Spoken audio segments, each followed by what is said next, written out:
Yes. So isakhuleka nangoku lo. I mean, as we speak, there are more than 32 novellas that have been shot this year alone. But none of them have a positive a portrayal of a black male or of a black household. None of them. I dare challenge you. Xa u-embrace umuntu, xa ungumuntu, I'll need the religion. Okay. Izalai. Asenyanisweni kwakho, I'll need religion. I'll need Islam, I'll need Judaism, I'll need anything. Because usenyanisweni. You are. Yeah. Indalo ikwazi kunjalo. Okay. Indalo bhuti ayizazi ezizinto esizifakayo.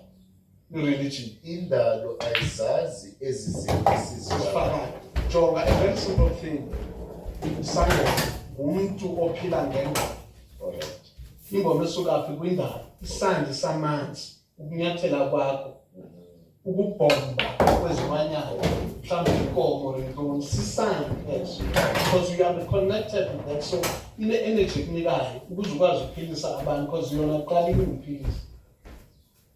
It's a vibration. Yes. A universal. Yes. sound. So, and yet what we're saying today is, ukuze kuthiwe ungumuntu, kumele ube utata ophatha iBhayibheli, hayi,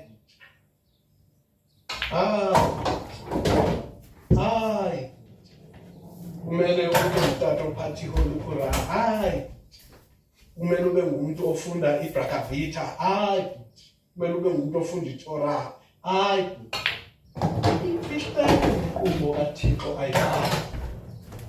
But each and every nje, I spoke about this nomfundisi last week ukuthi the very Bible says, I will write my laws in their minds and in their hearts. And no man will need to teach the next man about God because they will all know me.